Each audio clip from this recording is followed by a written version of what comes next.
प्यारे बच्चों, कैसे हैं आप सब? आशा करती हूँ आप सब अच्छे होंगे, स्वस्थ होंगे। स्वागत है आपका इस कक्षा में। आइए आज हम पढ़ते हैं हिंदी व्याकरण का पाठ 2, वर्ण और वर्णमाला, लेटर्स एंड अल्फाबेट। गिटार, बांसुरी, तबला। बच्चों, इन वाद्य यंत्रों से अनेक प्रकार की सुंदर सुंदर ध्वनियां निकलती है जो सुनने में बहुत अच्छी लगती। इसी प्रकार जब हम बोलते हैं तो हमारे मुख से शब्द की अनेक ध्वनियां निकलती हैं, जैसे प, अ, पापा।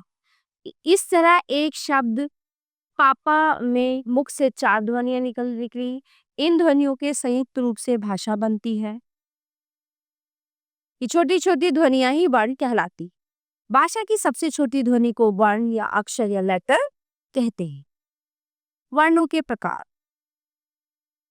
वर्ण 2 प्रकार के होते हैं, स्वर और व्यंजन।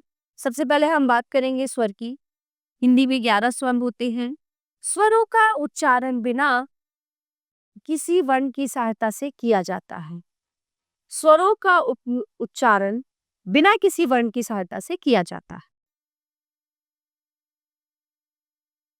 अ इ उ ऊ रे ए ऐ ओ औ। अनुस्वार है अंग, विसर्ग है अहा। ये वर्ण ना तो स्वर होते हैं, न ही व्यंजन। इन्हें अयोगवाह कहते हैं। और एक होता है अनुनासिक। आप झंडा, तिरंगा, हंसना आदि शब्दों में अनुस्वार और अनुनासिक चिन्ह देखें। ये अनुस्वार और अनुनासिक कहलाते हैं। विसर्ग का उच्चारण है के समान होता है, जैसे प्रातः। फिर आते हैं हम व्यंजन। हिंदी में 33 व्यंजन होते हैं। व्यंजनों के उच्चारण के लिए स्वरों की सहायता लेनी पड़ती है। क वर्ग क ख ग घ ञ, च वर्ग च छ ज झ ण, ट वर्ग ट ठ ड ढ ण, त वर्ग त थ द ध ल, प वर्ग प फ ब भ म, अंतस्थ य र ल व, ऊष्म श स ह। और जो अतिरिक्त होते हैं वो 2 होते हैं, ड और ढ। वर्णमाला। स्वर और व्यंजन को मिलाकर हिंदी की वर्णमाला बनती है। सब भाषाओं की अपनी अपनी वर्णमाला होती है। हिंदी वर्णमाला के 11 स्वर और 33 व्यंजन मिलाकर कुल 44 वर्ण तथा अंग्रेजी की वर्णमाला के 26 वर्ण होते। वर्णमाला में भाषा के सारे वर्ण एक निश्चित क्रम में होते।